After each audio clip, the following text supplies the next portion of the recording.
Hello and welcome back to my channel, ladies. If this is your first time here, welcome, and if you're one of my wonderful subscribers, welcome back.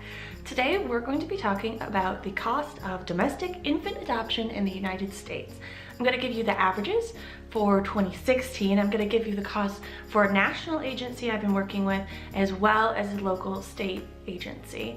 So if you like this video, find information that's helpful, go ahead and like the video. And if you're interested in learning more about infertility, pregnancy, and adoption, go ahead and hit that subscribe button. Let's get started. The first stats I'm going to go over are from a website called Adoption Families, and it's a great resource for everyone that's looking to adopt and parent children that they have adopted. Every few years, they collect the cost of adoption from families that browse their site. They put together these statistics not only for domestic adoption, but also for international and foster to adopt, and they even break it down by country. So it's really great if you decide to go through with an international adoption. You can go see what the current cost for different countries is looking like. They also record wait times. It's an excellent resource. I shall leave it in the description below. But in this video, we're only going to deal with US domestic adoption, and the stats that I'm going to read off next are from 2016. The average cost for 2016 or the full adoption cost was $43,239. Which is a lot. I think that's the number one thing when I start to talk to people about our adoption and the process we're going through, and they'll throw out a number like, oh yeah, well, at least you guys, you know, you can come up with 10 grand pretty easy. And I'm like, wait, I don't think we're talking about the same thing. Like, this isn't a vacation, this is an adoption. There is a large cost difference between those two. So I think it's one of those things that I try to gently educate people on. People get a little wiggy about money, but I just want to make sure people know the at least ballpark of adoptions. I'm gonna go through what goes into that cost and what each thing is, and I'll put them over here for you so you don't have to write them down or listen really closely. I'll put them all over here so you can see the breakdown. You can go to the link below for the exact numbers. I'm gonna list them off here pretty quick so we can keep moving along in this video. For US newborn agency-led adoptions, people spent around $2,400 on their home study, another $600 on preparation and authentication documentation. Say that 3 times fast. They spent around $19,000 on adoption agency application and program fees.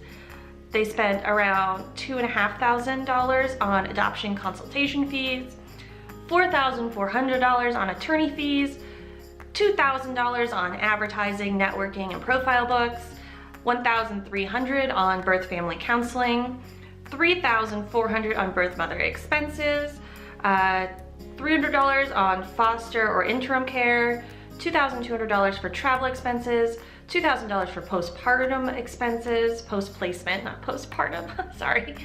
And other expenses in there was around $3,000, giving you that grand total of $43,000 for the average cost of a US newborn infant adoption in the United States. Said that twice in 2016.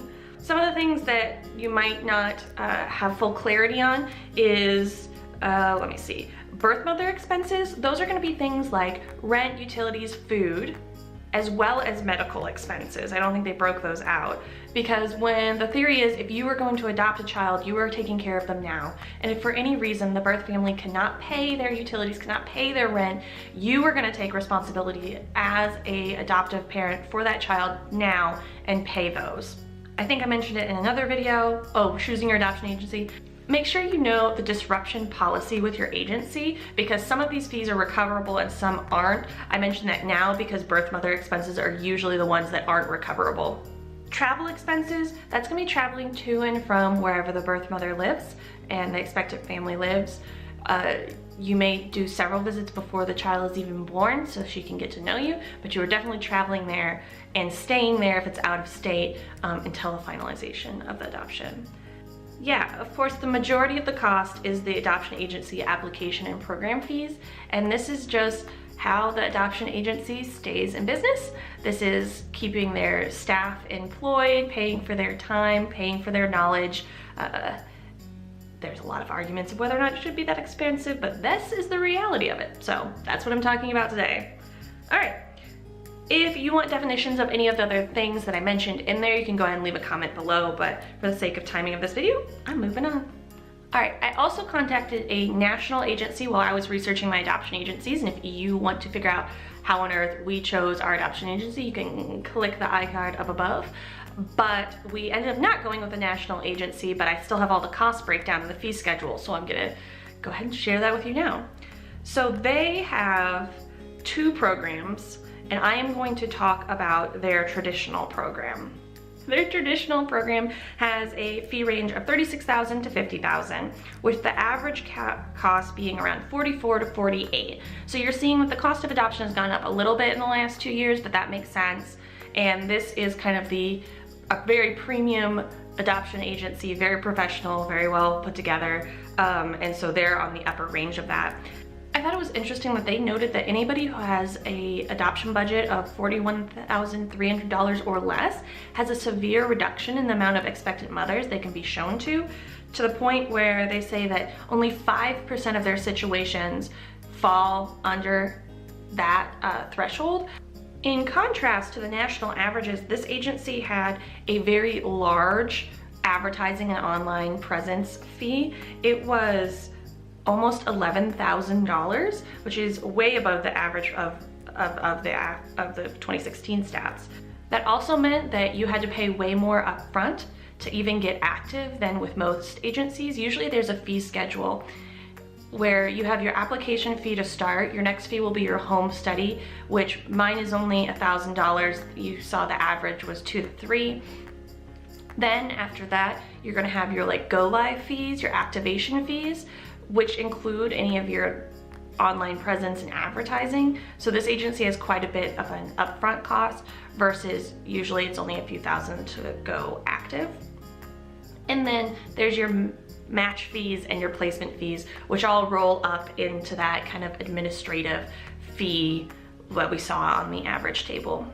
The reason it's important to note that is because you don't need to have the full cost of an adoption ready when you go live, because there is going to be time in between where you're just sitting and waiting to be matched, and then after you're matched, you're waiting for the baby to be born. So you have kind of a lot of time in between when you go live and when you actually have a baby in your hands, unless you take on an emergency placement.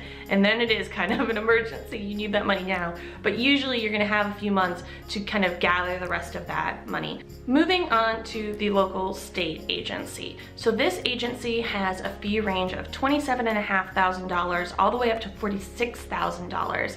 And that depends, again, a lot on what situation your expectant family is in. So if there are no expenses, living expenses you need to cover, and they have full medical coverage, that takes out a lot of that money, obviously almost $20,000. And depending on the lawyer you get, that fluctuation is accounted for in the legal fees as well. The application fee for this agency is only $250, and the home study is only $1,000. Then once that's all taken care of, you also have the cost of your profile books, but they only have books and not online presence, so that is just whatever you can get one of those little scrapbook books on Shutterfly for. So I think that's like $50 for a few copies. To go live on their program is $5,000. They state that that cost covers maintaining your file, networking your profile, screening prospective birth parents, counseling for birth parents, weekly visits with the birth parents, grocery shopping, assistance in bill pay, transportation when needed, assistance in budget planning, housing assistance, and ongoing support, legal consultation for them, the costs that are up front. So for this agency, that is only a little over $6,000 to actually go live. And then the rest of the fees are gonna be due later on. The matching fee is $6,500, placement is $10,000, which brings all of those kind of very static fees to $22,750. Then you get into kind of the varying expenses. They say budget at least $3,000 for birth parent related expenses, another $10,000 for the hospital bills, and $1,000 to $10,000 for the legal fee, which I feel like is a huge range, but whatever. and then that will bring you to your actual grand total at the end of things. So you can see that no one is crazy out of line or way, way, way cheaper than any other agency. Obviously, this entire video has been about paying full price for an adoption and not including any agencies that will subsidize an adoption or any adoptive families that get grants. So those are very much an option and will change your budgeting experience, but I saw such a huge range of numbers when I started to look up the cost of adoption, and I just wanted an answer. Just for a normal adoption, how much did it cost? And the answer right now in 2018 is it's probably gonna cost you $43,000 to $45,000 to get a domestic infant adoption going and finished. If there are any other questions that I didn't answer in this video, go ahead and leave them below. There's a ton of fundraising resources out there. There are wonderful, wonderful sites that help facilitate this, and there's wonderful grants out there and adoption agencies that offer some subsidies based on your religion or your race or adopting a special needs child. It exists out there. If this number kind of gave you a fright, made you stop for a second, you are normal. But there are other options out there depending on just your circumstances and what you're ready to handle. So I hope you found this helpful. And if you have any other questions, go ahead and leave them in the comments below. Please give this video a like. It really, really helps out my channel. And until next time, ladies, keep on fighting.